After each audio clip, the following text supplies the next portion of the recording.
로마서 7장 18절부터 25절까지의 말씀 함께 읽습니다. 시작.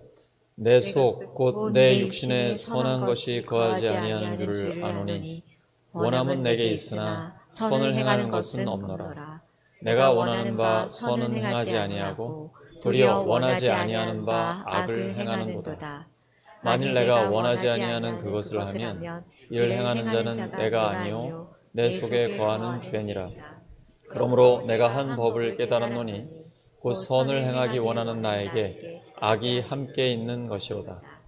내 속사람으로는 하나님의 법을 즐거워하되 내 지체 속에서 한 다른 법이 내 마음의 법과 싸워 내 지체 속에 있는 죄의 법으로 나를 사로잡는 것을 보는도다. 오호라, 나는 곤고한 사람이로다. 이 사망의 몸에서 누가 나를 건져내랴. 우리 주 예수 그리스도로 말미암아 하나님께 감사하리로다. 그런즉 내 자신이 마음으로는 하나님의 법을, 육신으로는 죄의 법을 섬기노라. 아멘. 감각이 살아있는 성도, 감각이 살아있는 성도라는 제목으로 하나님의 말씀 전하겠습니다. 며칠 전 한 청년이 저에게 질문을 던졌습니다. 영적인 감각을 유지하려면 어떻게 해야 하나요? 라고 이렇게 물어보더라고요. 제가 이제 그 성령의 감동을 받으면 그러면 하나님의 살아계심을 깊이 경험할 수 있다라고 이렇게 간증을 했더니 그런 영적인 감각을 유지하려면 도대체 어떻게 해야 되냐고 너무 궁금해하는 겁니다. 어떻게 하면 될까요? 네, 기도와 말씀만 하면 됩니다. 신앙생활은 단순합니다. 기도와 말씀에 집중하면 성령의 감동과 영적인 민감함을 유지할 뿐 아니라 점점 더 성숙해지고 발전할 수 있습니다.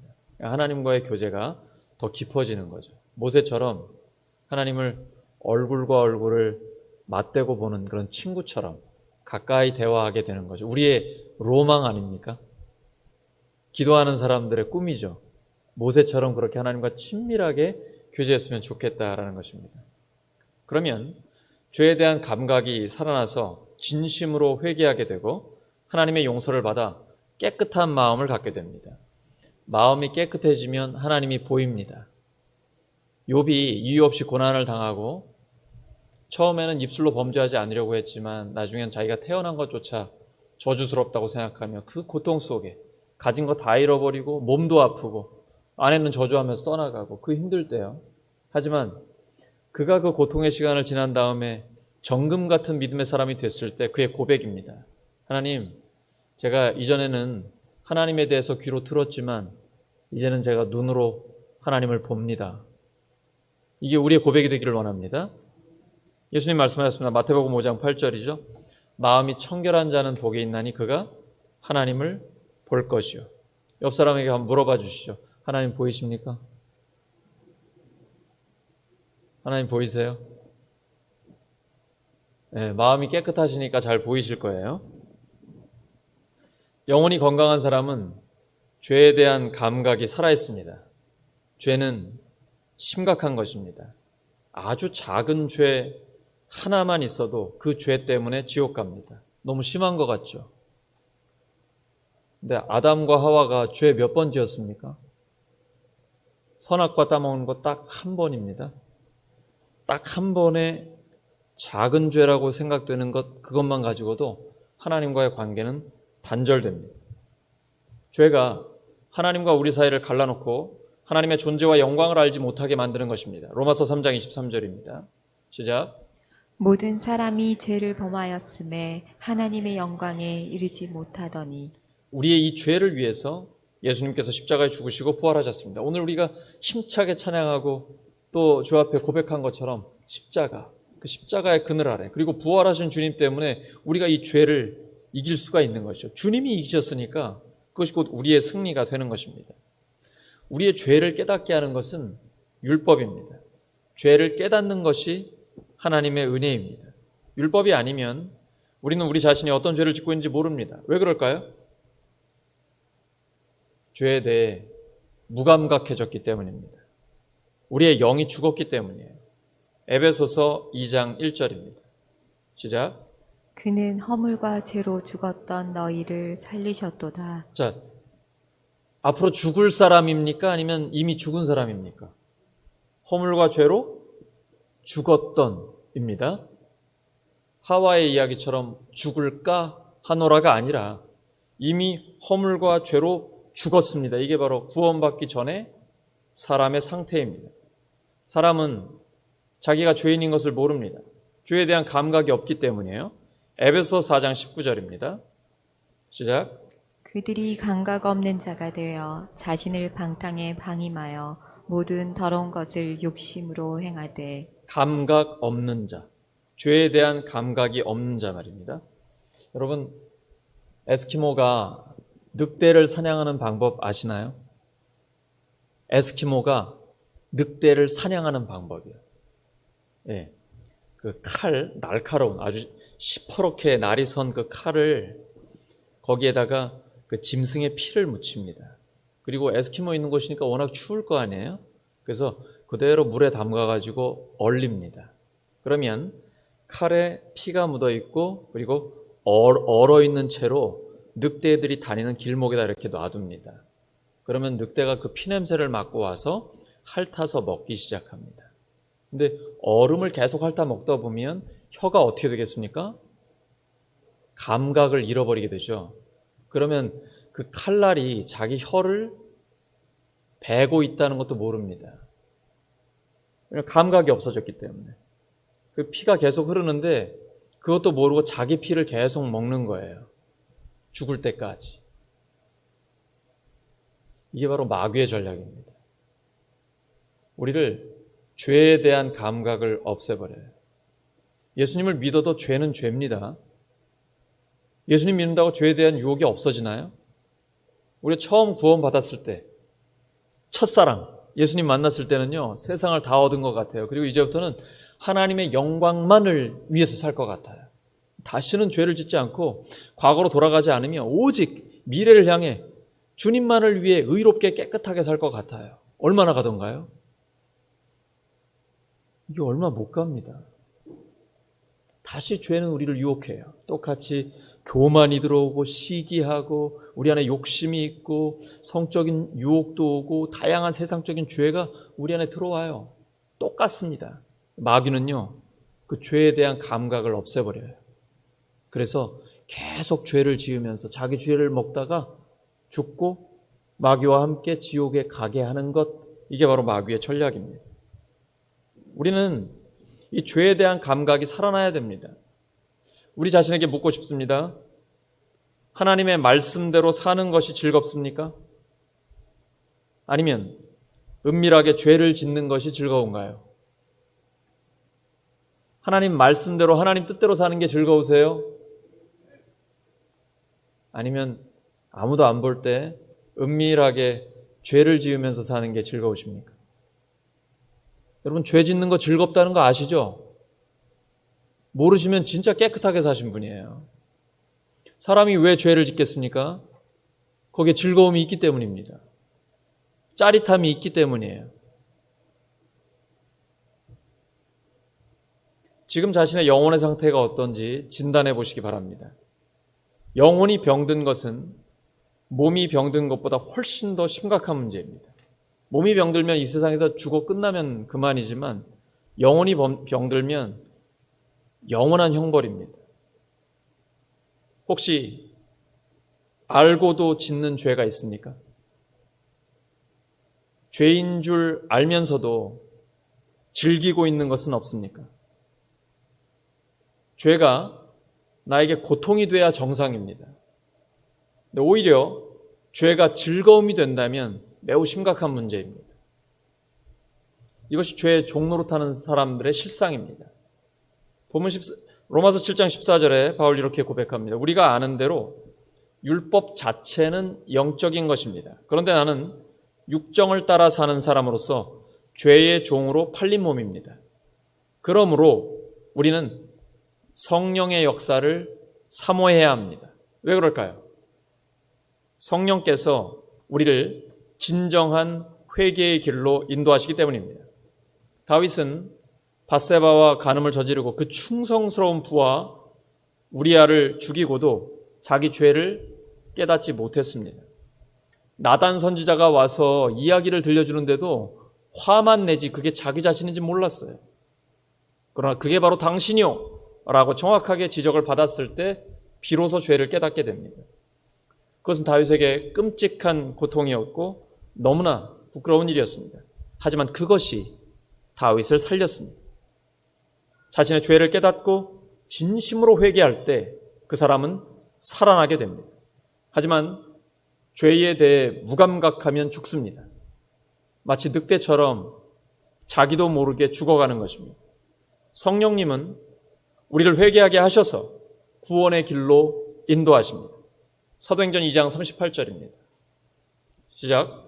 베드로가 이르되 너희가 회개하여 각각 예수 그리스도의 이름으로 세례를 받고 죄 사함을 받으라. 그리하면 성령의 선물을 받으리니. 회개하여 예수님의 이름으로 세례를 받고 죄 사함을 받으라. 그러면 성령의 선물을 받게 됩니다.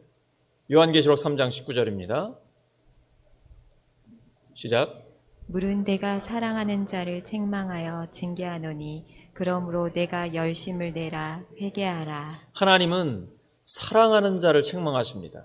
그리고 회개하게 하십니다. 그리고 깨끗하게 만들어주세요. 그럴 때에만 하나님과의 교제가 가능합니다. 더러우면 하나님은 함께 하시지 않습니다. 깨끗할 때만 하나님이 함께 하십니다. 하나님은 사랑하는 자에게 회개하라고 하십니다. 자기 죄를 깨닫고 내가 어떤 죄인인지 아는 것, 이건 큰 고통입니다. 하지만 그것은 은혜의 시작입니다. 우리가 살 길입니다. 죄로 인한 극심한 고통 속에 있을 때 예수님의 십자가를 바라보면 구원받게 됩니다. 예수님을 믿고 난 후에도 또다시 죄의 유혹이 찾아올 때 그 죄는 나를 지옥으로 끌고 가는 죄가 됩니다. 우리가 여기서 방심하면 안 됩니다. 막연하게 나 예수님 믿으니까 용서받았어. 죄 지으면 또 고백하면 용서해 주시겠지. 그 말은 맞아요. 그러라고 용서해 주시는 게 아니에요. 이건 죄에 대해서 무뎌지는 거예요. 이게 죄에 대해서 무뎌지게 되면 은밀하게 죄를 짓게 됩니다. 그리고 죄의 종이 돼요. 그리고 화인, 불도장 맞아 하나님에 대한 감각이 없어지게 됩니다. 마귀의 노림수가 바로 그것입니다. 그리고 결국은 마귀와 함께 그 길을 걷게 되는 것이죠. 파멸입니다. 마귀의 조롱거리가 됩니다. 모든 사람들에게 죄의 유혹이 있습니다. 문제는 죄를 작게 여기고 진정한 회개 없이 사는 것입니다. 죄를 통해 지옥을 바라보지 못하기 때문에 죄를 용납한 것입니다. 나는 괜찮다고 방심하는 것입니다. 죄에 대해 무감각해지면 이렇게 무서운 일이 벌어집니다. 결국은 마귀에게 지게 되는 것입니다. 우리는 어떻습니까? 예수님을 믿고도 습관적인 죄를 짓고 살지 않나요? 이게 무서운 것입니다. 습관적인 죄 빨리 끊어버려야 됩니다. 어느덧 무감각해져서 자기 죄인지도 모르고 회개도 안 하지는 않습니까? 구원받은 우리에게도 여전히 죄는 죄입니다. 성령님은 우리가 죄를 지을 때마다 죄의 심각성을 깨닫게 하십니다. 그리고 진심으로 하나님 앞에 회개하게 하시고 결단하게 하십니다. 다시는 이러한 죄를 짓지 않겠습니다. 십자가와 부활을 바라보게 하셔서 자유함을 얻게 하십니다.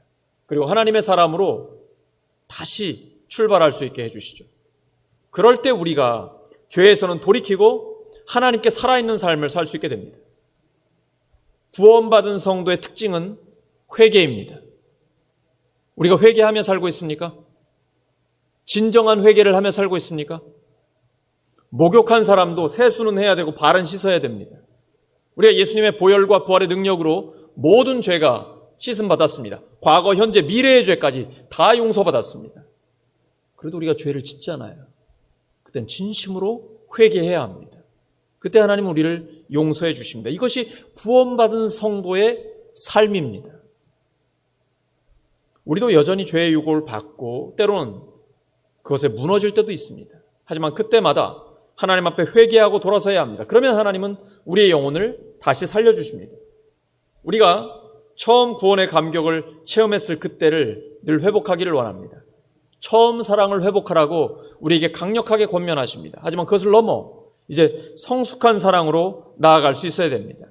그러나 우리가 죄에 대한 감각을 잃어버리게 되면 모든 죄악 또한 시험들이 다가올 때 우리는 다시 이전처럼 죄의 길로 넘어지게 됩니다. 죄의 유혹이 다시 일어나고 버렸다고 생각한 죄를 다시 짓게 되고 교만, 질투, 원망하며 살고 세상에 한눈 팔고 스스로 보기에도 비참한 모습으로 돌아와 있는 것을 보게 됩니다. 성경, 기도 다 멀리하게 됩니다. 전도의 열정도 식고 날이 갈수록 냉랭해집니다. 비록 세상의 죄인은 아니지만 그리스도인으로서 우리가 여전히 죄인임을 느낍니다. 때로는 구원의 확신마저 흔들릴 때가 있습니다. 그런데 바울도 이런 혼란을 경험했습니다. 나는 내가 하는 일을 도무지 알 수가 없습니다. 죄 짓지 말아야겠다라고 생각하면서도 죄 짓고 살게 된다. 그의 고백입니다. 그는 예수님을 영접했지만 자신 안에 여전히 죄와 악이 존재한다는 고통스러운 사실을 깨달았습니다. 그리고 인정했죠. 죄가 구원받은 자신을 계속해서 죄 짓게 만들 수 있다는 겁니다. 예수 믿는다고 이 죄에서 자유로워지는 게 아니라 여전히 죄 지을 수 있다는 것을 인정했습니다. 예수님 믿는 우리는 우리가 원하는 선한 일은 하지 않고 도리어 원하지 않는 악한 일을 할 때가 있습니다. 하나님은 이런 우리를 예수님의 십자가와 부활을 통해 건져주셨습니다. 그래서 바울이 24절에 이렇게 고백합니다. 나는 비참한 사람입니다. 누가 이 죽음의 몸에서 나를 건져주겠습니까? 바울은 너무 비참했습니다. 그래서 울부짖었습니다. 하지만 바울만 이런 탄식을 하는 것이 아닙니다. 우리도 이와 같은 심정으로 살고 있습니다. 죄에 넘어지고 습관적으로 또 죄를 짓고 하나님이 다 보고 계신 거 알면서도 여전히 죄 짓고 그러다 이제 예배드리러 오는 거죠. 하나님이 나의 이 예배를 받으실까? 이 속에 확신이 안 생겨요. 그렇지 않으십니까, 여러분? 내가 너무 가증하다. 이런 생각 들지 않으십니까? 실제로 많은 그리스도인들이 죄에 무너지고 그것 때문에 절망하고 구원의 확신조차 잃어버리고 전도하는 건 상상도 못하는 그런 삶을 살아갑니다. 하지만 다시 집중해서 말씀을 보시기 바랍니다. 본문 24절은 우리를 절망시키려는 말씀 아닙니다. 우리에게 소망을 주시는 말씀입니다. 성경은 그 어떤 경우에도 절망으로 끝나지 않습니다. 늘 해피엔딩이요. 늘 소망으로 넘칩니다. 우리가 예수님을 영접했지만 여전히 죄에 무너지는 것은 결코 유쾌한 일은 아닙니다.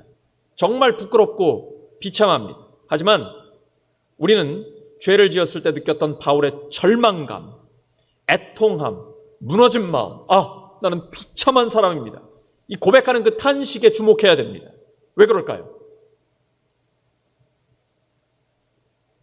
구원받지 못한 사람에게 이런 탄식 없습니다. 죄를 짓고 내가 탄식한다면 내가 성령의 사람이라는 증거입니다. 역설이죠. 이게 죄에 대한 감각이 살아있기 때문입니다.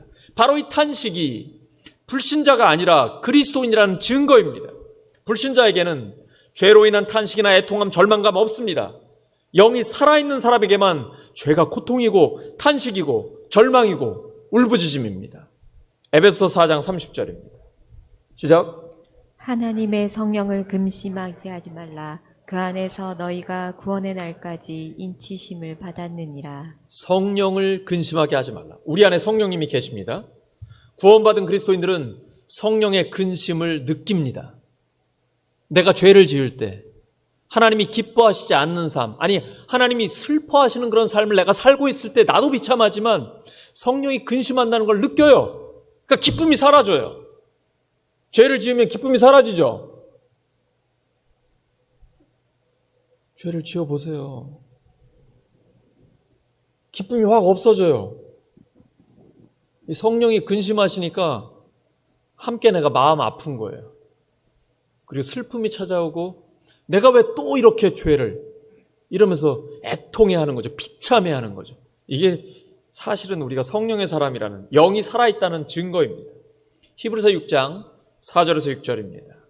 시작. 한번 빛을 받고 하나님의 은사를 맛보고 성령에 참여한 바 되고 하나님의 선한 말씀과 내세의 능력을 맛보고도 타락한 자들은 다시 새롭게 하여 회개하게 할 수 없나니 이는 그들이 하나님의 아들을 다시 십자가에 못 박아 드러내놓고 욕되게 함이라. 그러면 예수님 믿고 죄를 짓고 타락하면 다시는 기회가 없는 겁니까? 히브리서는 설교문이라고 생각하시면 됩니다. 설교할 때 굉장히 강조할 때 있죠. 왜 그럴까요? 회개하고 돌이키라고. 넌 이제 끝났어. 이렇게 설교하는 거 아닙니다. 그러라고 설교하는 게 아니에요. 설교할 때 매우 강력하게 선포하면 모든 성경은 하나님의 감동으로 된 것으로 교훈과 책망과 바르게 함과 의로 교육하게 유익합니다. 돌이키라고 하는 거예요. 히브리서는 예수님 믿고 죄 짓고 타락하면 그걸로 끝이다라는 게 아니라 기회가 주어진다. 빨리. 그리고 다시는 죄를 짓지 마라. 이런 예수님의 가르침이에요. 나도 너를 정죄하지 않는다. 하지만 다시는 죄를 짓지 마라.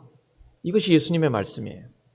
그런데 우리가 죄를 지을 때마다 우리가 버림받지 않았는지 두려움을 느낍니다. 정상이에요. 그리고 애통함과 두려움을 가지고 질문해요. 분명히 예수님을 믿었고 성령 체험도 했고 은혜를 받았는데도 죄를 지었습니다. 그러면 이제 저에게는 다시 기회가 없는 겁니까? 이 말씀은 그 사람에게 해당되지 않습니다. 이 말씀은 죄를 짓고도 아무 감각이 없는 사람, 회개할 마음이 없는 사람, 죄를 짓고도 두려운 마음이 전혀 없는 사람에 해당이 됩니다. 하지만 그 죄 때문에 괴로워하고 두려워하고 안타까워하고 있다면 그는 아직 성령의 사람입니다. 아직 기회가 있습니다. 우리가 정말 주목해야 할 것은 예수님을 믿고 또다시 죄를 지었느냐 이게 아니고요. 그 죄로 인해서 애통함이 있느냐 하는 것을 따라하시죠. 애통함. 우리는 죄 짓고 살았던 것 때문에 마음이 애통한가요? 그러면 감각이 살아있는 겁니다. 바울과 같은 탄식이 있습니까? 아유, 다 그런 거지. 어떻게 그렇게 살겠어? 이런 문제. 바울이 우리보다 죄를 많이 지었을까요? 로마서는 그의 사역 후기에 기록했습니다. 그럼 예수님 믿고 목숨 걸고 전도하면서 점점 더 죄를 많이 지었을까요? 그건 아니잖아요. 오히려 더 영적인 감각이 살아나는 거예요. 그러니까 예수님을 믿는 사람에게 바울과 같은 탄식이 있는 것이 지극히 정상이에요. 오라 나는 공고한 자로다. 누가 이 사망의 몸에서 나를 건져내냐. 그런데 이 사람이 25절에 뭐라고 얘기합니까? 본문 25절 띄워주시기 바랍니다. 로마서 7장 25절입니다. 시작. 주 그리스도로 말미암아 하나님께 감사하리로다. 그런즉 내 자신이 마음으로는 하나님의 법을 육신으로는 죄의 법을 섬기노라. 왜 갑자기 예수님을 찬양하고 감사할까요? 죄 때문에 절망하고 몸부림칠 때 우리는 이 말씀 꼭 기억해야 합니다. 그 절망의 자리, 비참함의 자리가 끝이 돼서는 안 됩니다. 반드시 그리스도 예수 안에서 하나님께 감사하리로다. 다시 일어서는 것, 그것이 바로 우리의 자리입니다. 이 말씀 꼭 기억해야 됩니다. 이 말씀이 우리를 살리기 때문입니다. 정죄로 끝나면 마귀에게 지는 것입니다. 하지만 십자가와 부활의 주님이 우리의 모든 죄를 용서하여 주셨습니다. 그래서 그리스도 예수로 말미암아 하나님께 감사하리로다. 여기에 나가면 주님과 함께 승리하는 것입니다. 말씀 정리합니다. 우리가 예수님을 믿어도 여전히 우리에게 죄의 유혹이 있습니다. 욕심, 교만, 시기, 질투, 미움, 원망, 음란한 충동 계속해서 일어납니다. 이 악하고 음란한 세대에 그게 없는 게 이상한 거죠. 하지만 우리 힘으로 죄를 이길 수는 없어도 우리는 죄에서 구원받았습니다. 우리를 위해 죽으시고 부활하신 예수님은 우리가 죄 짓고 탄식만 하고 있게 내버려 두지 않으십니다. 우리를 능히 죄에서 건져내시고 죄에서 지키시는 분이십니다. 제가 예상했던 좀 큰 아멘이 나올 줄 알았습니다. 우리를 능히 죄에서 건져내시고 죄에서 지켜주시는 분입니다. 우리는 죄에 대해서는 죽고 하나님께 대해서는 살아있는 사람들입니다. 영적인 감각이 살아있어 건강한 그리스도인으로 사명 감당하는 우리 모두가 되기를 예수 그리스도 이름으로 축원합니다. 함께 기도합니다. 하나님 아버지, 하나님의 자녀로 예수님의 제자로 살아가지만 여전히 저희들에게 죄의 유혹이 있습니다. 때로는 넘어가기도 하고 넘어지기도 합니다. 저희들 힘으로는 죄를 이길 수 없습니다. 하지만 십자가와 부활의 주님을 바라봅니다. 저희로 하여금 죄짓고 비참하다고 애통해하며 탄식만 하게 내버려 두지 않으시는 부활의 주님을 바라봅니다. 능히 죄에서 건져내시고 죄에서 저희를 지켜주실 뿐 아니라 하나님 영광 위에 살게 해주시는 그 하나님을 바라봅니다. 저희들 영적인 감각이 살아있어 건강한 그리스도인으로 사명을 감당하게 하여 주시옵소서. 이 시간 함께 기도합니다. 우리 모니터를 보시면 기도의 제목들이 나와 있습니다. 주일 예배 그리고 새 가족들 이름 한 명 한 명 불러가면서 기도의 제목들을 놓고요. 그리고 우리 남편을 먼저 보내신 유영희 집사님 또 그 유족들 위로해 주시라고, 그리고 신재열 집사님 치료해 주시고, 우리 몸과 마음이 아픈 형제 자매들을 위해서 특별히 기도해 주시고, 기도의 제목을 놓고 우리가 함께 간구할 때 응답하신다는 확신을 가지고 주여 한번 부르고 담대하게 나갑니다. 주여.